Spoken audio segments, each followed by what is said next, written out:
Selamat siang para peserta dari Indak DKI Jakarta. Eh, Kami di sini kembali dalam sesi yang spesial khususnya ditujukan kepada mereka yang membutuhkan sesuatu kebutuhan yang lebih spesifik. Baiklah, tidak membuang waktu, saya akan coba kita share screen bersama ya apa yang kami bisa share pada kesempatan sore ini. Baiklah, kalau kita perhatikan di sini, maka tadi CV sudah dijelaskan, tidak perlu saya panjang lebar lagi. Baiklah, tapi sebelum kita mulai, selalu saya ada yaitu menjelaskan tentang sebentar ini sedikit tidak jalan ya. Ya oke, sudah jalan. Tentang disclaimer. Ya, seperti biasa, saya akan memberikan disclaimer sebelum saya mulai. Tapi topiknya hari ini adalah justru sangat menarik, yaitu tentang kebutuhan pada mereka yang membutuhkan suatu gluten free. Nah, apa itu gluten free? Mungkin bagi banyak sejawat maupun pemirsa masih belum jelas, ya, karena memang ini mungkin di Indonesia tidak atau kurang perhatian atau mungkin masih kecil jumlah pasiennya, tapi saya rasa ini sudah perlu diperhatikan dari sekarang. Ini adalah disclaimer saya, jadi indikasi di sini semuanya adalah kebanyakan mungkin off label. Nah, kita sekarang kembali, apakah itu gluten?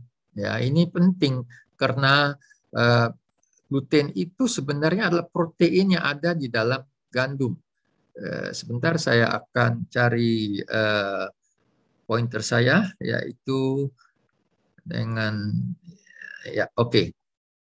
Ya, jadi ini adalah protein di dalam gandum dan ini memberikan rasa yang ya enak kepada tepung terigu itu atau roti-roti, produk pasta dan sebagainya karena menjadi halus. Dan bahkan kalau di luar negeri itu ada panduan, kita ke suatu kota, misalnya Amsterdam ini sudah ada gluten free restorannya dan sebagainya. Kalau cari hal ini di Indonesia mungkin sulit sekali ya. Coba kita perhatikan gambar kiri ini, kita lihat maka di supermarket demikian banyak ya produk-produk dari gluten free ini, dari makanan, snacks dan sebagainya sampai nanti kita lihat ke vitamin.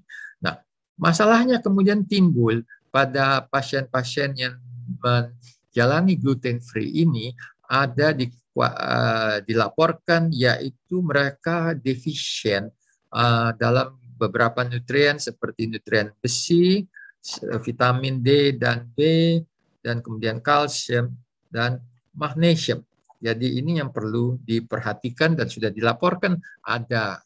Nah, kemudian kalau demikian, bagaimana dengan gluten di dalam obat-obat maupun vitamin dan suplemen? Memang ini dikatakan bahwa vitamin dan obat-obat itu mengandung potensi untuk terkontaminasi dengan gluten. Karena memang mereka pasti memakai eksipien. Dan eksipien-eksipien ini kalau kita perhatikan bisa menimbulkan gangguan pada mereka yang sensitif pada gluten seperti nyeri perut, seperti diare yang paling sering dijumpai ya.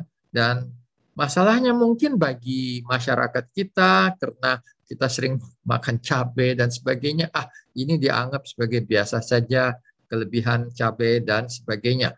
Nah, ini seperti epigastric pain. Tapi sebenarnya kalau diperiksa lebih lanjut nanti diketahui bahwa ini umumnya lebih banyak didiagnosis sebagai IBS atau celiac disease. Kalau pada dokter-dokter khususnya yang menangani ini seperti dokter gizi klinik yang banyak di sini. Nah, kalau di luar negeri kita perhatikan, maka tadi yang saya katakan vitamin saja potensinya ada gluten. Maka kita lihat di situ di luar negeri itu tidak sulit mencari vitamin-vitamin yang gluten free. Demikian hampir semuanya kita di Amazon di Amerika banyak vitamin yang gluten free maupun suplemen. Dan ini bahkan bisa dikirim ke Indonesia, ya. Ini dari Amazon, kita tahu lah itu. Kemudian kita lihat tadi saya katakan dari vitamin-vitamin itu umumnya yang menjadi masalah adalah apanya, yaitu ya ini eksipiennya. Ya. Sebenarnya eksipien kebanyakan adalah aman karena umumnya tidak mengandung gluten, ya, karena kebanyakan dari gula dan ini, ya. Tetapi ada beberapa yang tadi saya katakan dextrin inilah yang berasal dari rice syrup itu yang menjadi suatu masalah bagi mereka yang sensitif terhadap gluten. Nah, jadi oleh karena itu mereka diharapkan untuk menghindari penyakit lebih berat, yaitu dihindarilah, ya. Apalagi kalau mereka sudah didiagnosa, sudah pasti dengan misalnya penyakit autoimmune celiac disease. Nah, masalahnya kemudian dikatakan pada penderita-penderita ini itu banyak kekurangan vitamin-vitamin maupun mineral tertentu, bahkan vitamin D. Nah, sekarang kenapa sih gluten itu menjadi suatu masalah? Karena gluten peptida ini bisa menjadi atau berperilaku sebagai antigen. Seharusnya sih pada orang biasa gluten itu tidak bisa dihancurkan dengan enzim-enzim pencernaan dan akan dikeluarkan. Tapi pada kelompok ini, pada kelompok celiac disease pasien, ya, itu gluten itu dipecahkan menjadi suatu peptida, dan di sini peptidanya inilah menjadi masalah karena peptida ini mengalami lagi pemecahan menjadi deamidasi dan mereka berikatanlah menjadi dengan antigen APC, ya, dan APC ini akan bereaksi nanti kepada T cells. Nah, dengan T cells itulah akan di-trigger suatu reaksi. Jadi kalau kita lihat di sini, ya, ini kita lihat antigen presenting cell, ini glutennya dipegang oleh antigen, lalu ditangkaplah oleh sel T cells dan dianggap itu sebagai ancaman akan terjadi respons yang berlebihan dan ya istilahnya ya tidak mengenal lagi sel-sel itu, ya. Jadi ini gliadin ini menjadi suatu yang dianggap menjadi antigen. Jadi CD4 T cells mengenalnya sebagai sesuatu yang barang asing dan mulailah di proses imun. Nah, pada pasien-pasien ini mereka makan gluten free diet, tapi kita sudah tahu bahwa banyak ada kekurangan dari beberapa vitamin, dan ini sudah dibuktikan bahwa beberapa studi menyebutkan bahwa pasien ini justru sangat mungkin sekali juga kekurangan vitamin D, ya. Dan kalau kita perhatikan balik tadi beberapa slide sebelumnya, untuk di Indonesia itu di luar negeri mendapatkan vitamin gluten free itu mudah sekali. Nah, kita beruntung bahwa pada saat ini di Indonesia Badan POM setelah menyetujui suatu produk vitamin, yaitu yang diberikan label gluten free. Ya, jadi ini suatu ya kemudahan tentu bagi mereka yang mencari gluten free vitamin, dan ini telah dibuktikan juga, ya, dengan analisa dari laboratorium, ya, bahwa memang tidak ada kandungan gluten negatif dalam vitamin D1000 ini, ya.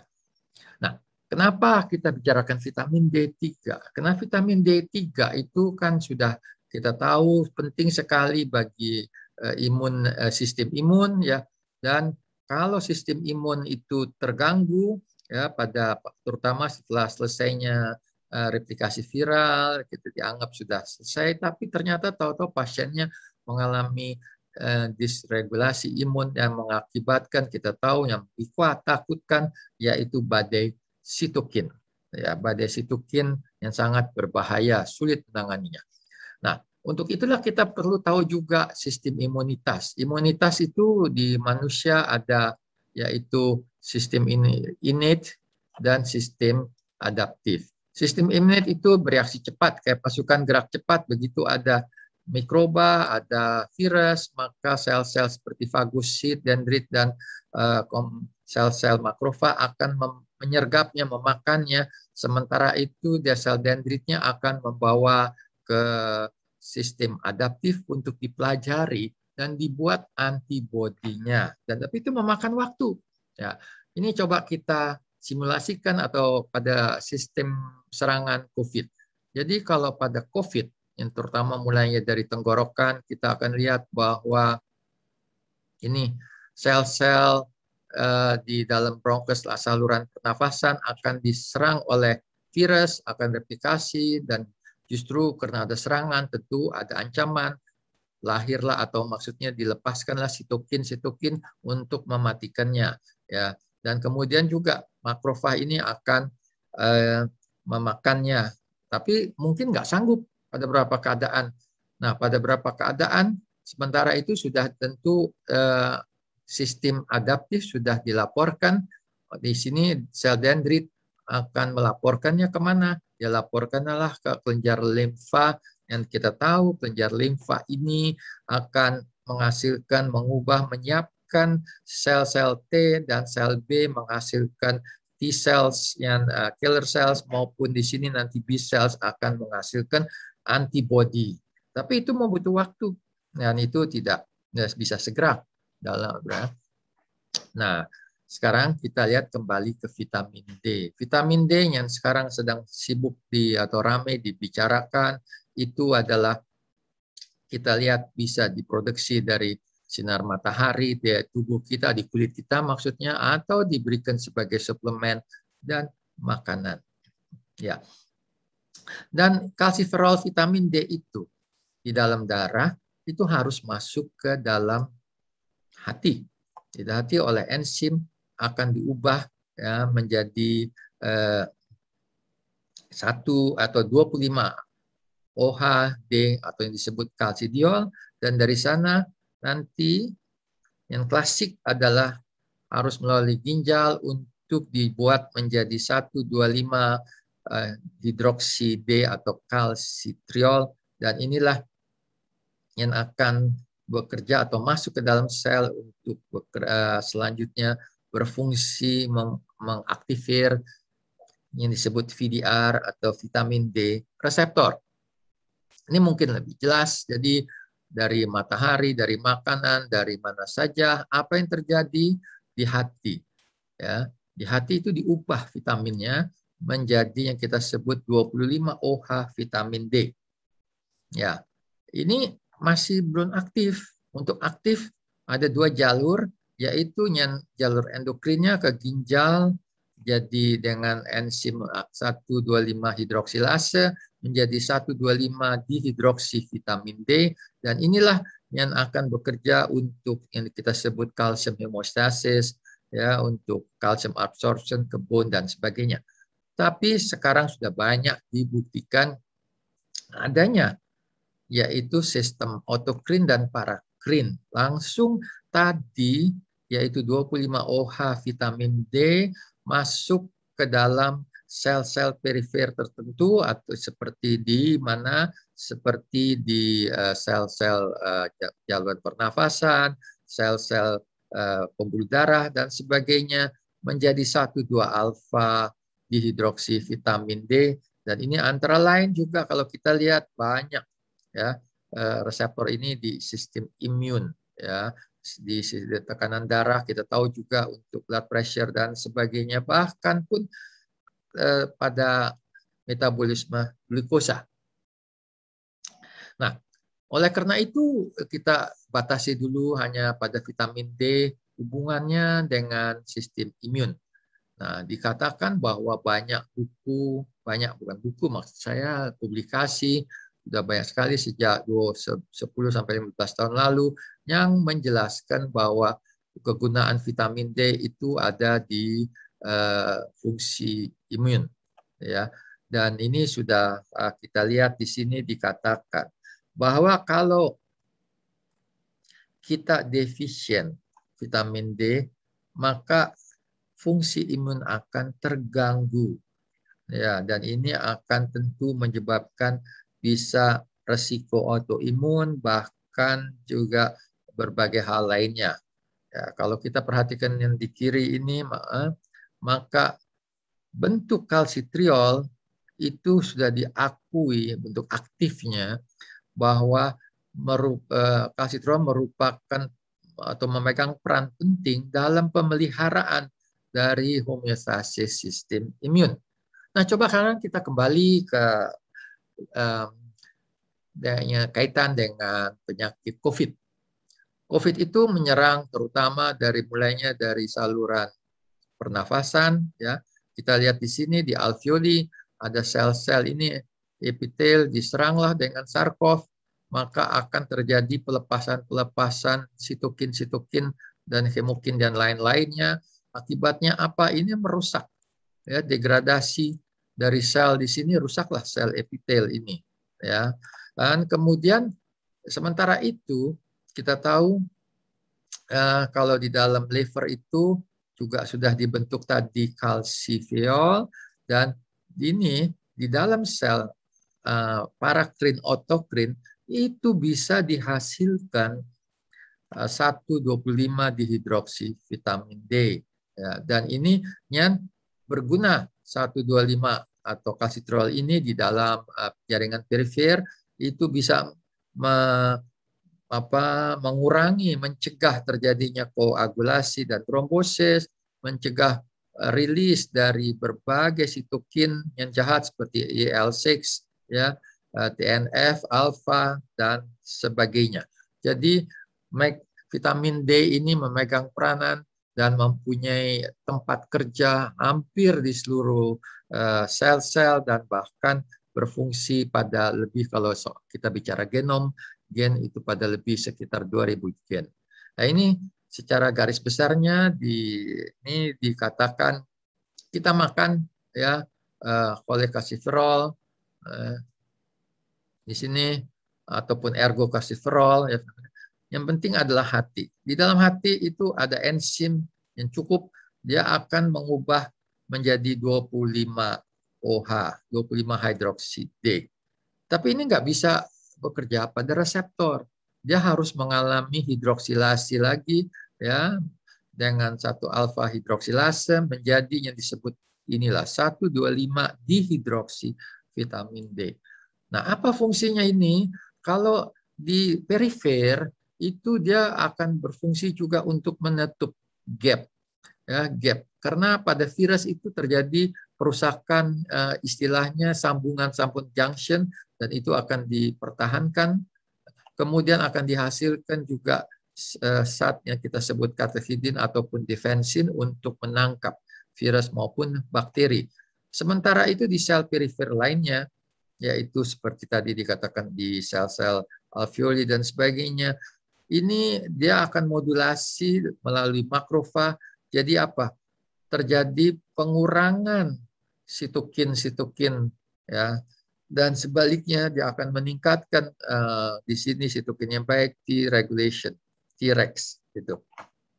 Dan selain itu juga perlu di sini dikatakan mengurangi mukus, ya, kalau di paru-paru. Nah, sekarang yang menjadi pertanyaan bagi banyak masyarakat, berapa sih dosis yang perlu untuk vitamin D itu? Kalau kita perhatikan, maka vitamin D itu ini ada yang 2.000, dari 1.000 sampai 10.000, ya. Soalnya kalau kita lihat di sini, kalau kita asalnya di sini sekitar 30, kita pakai ukuran nanogram per ml, maka untuk kita minum dengan 5.000 per hari, itu baru selama 3 bulan baru mencapai sekitar, ya, di sini 50, ya, 60. Jadi lama sekali. Alternatif lain adalah tentu memberikan secara ini suntikan tetap single dose, ya, bisa cepat, tapi dia juga akan turun kalau tidak kira-kira setelah sebulan dia akan turun. Nah, jadi harus diberikan IV lagi. Masalahnya adalah perlu sejawat ketahui, bentuk suntikan yang ratusan ribu IU ini di Indonesia belum ada yang resmi. Jadi saya harapkan tentu ini kalau memakai ini berarti kita memakai produk yang ilegal, harus diketahui oleh sejawat. Nah, ini dengan tabel ini mungkin lebih mudah. Kalau seandainya kita sekarang ini 20, lalu kita ingin mendapatkan 50 ini, ya, maka berapa dosis ini yang diperlukan ya untuk 50-60, maka sekitar 4.300 sampai 6.000 atau rata-rata 5.000 yang harus diberikan diminum oleh pasien menjadi supaya dapatkan angka sekitar 60. Nah, pada umumnya adalah sekarang ini banyak guideline panduan mengatakan ya sampai 100 nanogram per ml itu masih aman, ya. Jadi nggak usah khawatir. Dan ini saya ingin perlihatkan saja bahwa memang buktinya dengan hanya saya kebetulan waktu itu saya pikir 5.000 juga cukup. Dengan 5.000 maka ini dari bulan April sampai dengan bulan 10 itu ada 6 bulan. Itu kenaikannya ya oke. Jadi cuman 51. Jadi mungkin saya akan berencana untuk mendapatkan kalau target saya. Jadi kini kita harus target berapa? 60-80, mungkin saya harus dengan kembali ke grafik sebelumnya sekitar 10.000. Ya. Kemudian kita lihat di sini, pada awal-awal penyakit COVID, di mana kematian tinggi, maka kemudian dilakukan analisa data dari meta-analisis pada 8.000 pasien. Kita akan lihat di sini bahwa dengan pasien sejumlah 8.000 ini, kita dapatkan bahwa vitamin D deficient maka akan meningkatkan kematian dan masuk atau hospitalisasi pasien-pasien tersebut. Ya. Ini yang terkenal ada di awal yaitu di mana di Prancis, di Spanyol, di Italia, kematian sangat banyak terutama pada orang-orang usia tua. Ternyata mereka itu ya ternyata kadar vitamin D-nya rendah sekali. Sekitar kalau diperhatikan di sini yaitu ini sekitar 10 ya, ini 10 nanogram per ml. Sedangkan negara lain kalau kita lihat kalau yang kadarnya tinggi maka mortality dari ini rendah sekali ya di sini pada yang tinggi-tinggi. Nah, ini juga kita lihat pada data publikasi lainnya. Ini kalau nggak salah di Filipina, di ASEAN ya kita lihat nanti bahwa kalau kadarnya rendah, deficient pada sekitar 20, maka mereka kalau menderita vitamin ini akan lebih termasuk kritis dan berat. Ya. Sedangkan mereka yang kadarnya di atas 30, maka keadaan pasien itu menjadi ringan. Demikian pun dengan salah satu penelitian di Indonesia pada 780 pasien pada awal, kalau nggak salah ini pada awal COVID pandemi, maka dikatakan pada mereka yang insufficient, maka kemungkinan kematiannya itu 10 kali lipat ya deficient ini. Ya. Jadi memang ini sudah terbukti vitamin D kita perlukan jangan sampai deficient atau insufficient. Nah, ini kalau beberapa mungkin dari panduan-panduan masih dikatakan ya ini demikian ya 80 sudah toksik padahal sekarang sudah lebih ya bahkan panduan lain khusus untuk penyakit kanker itu bisa sampai lebih dari 100 atau sampai dengan 200. Sedangkan yang optimal kalau menurut saya cukup 50 sampai 80 nanogram per ml. Dan kemudian jadi perlunya vitamin D apa sih kalau kita lihat di sini? Yaitu bahwa vitamin D kita lihat di sini mempunyai sifat protektif seandainya pasien itu diserang penyakit virus COVID. Nah, ini kita lihat ya.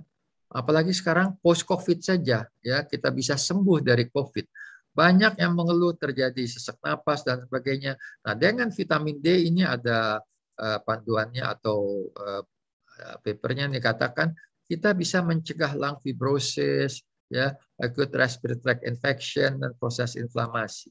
Jadi memang di sini pada mereka yang kadar vitamin D-nya tinggi, diharapkan memang nanti seandainya pun terkena vitamin atau maksud saya serangan COVID, maka post-COVID-nya itu menjadi jauh lebih baik dibandingkan bagi mereka yang kadar vitamin D-nya rendah. Nah, saya rasa waktu sudah ini lebih, tapi saya ini sedikit masih ada slide satu lagi, yaitu take home message, yaitu pertama, sekarang kita berterima kasih bahwa untuk kebutuhan komunitas yang khusus, ya, mereka yang membutuhkan gluten free diet sudah tersedia, yaitu gluten free vitamin D. Ya, karena kita tahu banyak dari paper-paper atau penelitian publikasi mereka yang diet gluten free itu deficient dari berbagai vitamin seperti B, kemudian kalsium sebagainya, dan terutama D. Dan inilah di Indonesia mulai ada dikenalkan gluten free, tapi memang belum seperti luas seperti di luar negeri. Dan kita tahu juga vitamin D itu penting. Jangan sampai hipo atau insufficient atau deficient, karena seandainya pada keadaan mendapatkan COVID, dia akan jadi lebih berat. Ya. Dan kemudian sebagai kata akhir, kekhawatiran bahwa vitamin dos D3 itu akan menimbulkan toksisitas sampai sekarang itu belum terbukti selama kita masih meminumnya atau mendapatkan kadar vitamin D di bawah 100 sampai 150. Nah, itu masih aman. Saya rasa ini apa yang saya inginkan share pada siang ini. Mudah-mudahan ini menjadi suatu bahan yang bisa membantu teman sejawat dalam memberikan vitamin D, dan khususnya pada pasien-pasien yang gluten free, di mana mereka sudah prone terjadinya deficient vitamin D, bisa diberikan vitamin D. Terima kasih dan selamat sore kepada teman sejawat lainnya. Saya serahkan lagi kepada MC acara ini.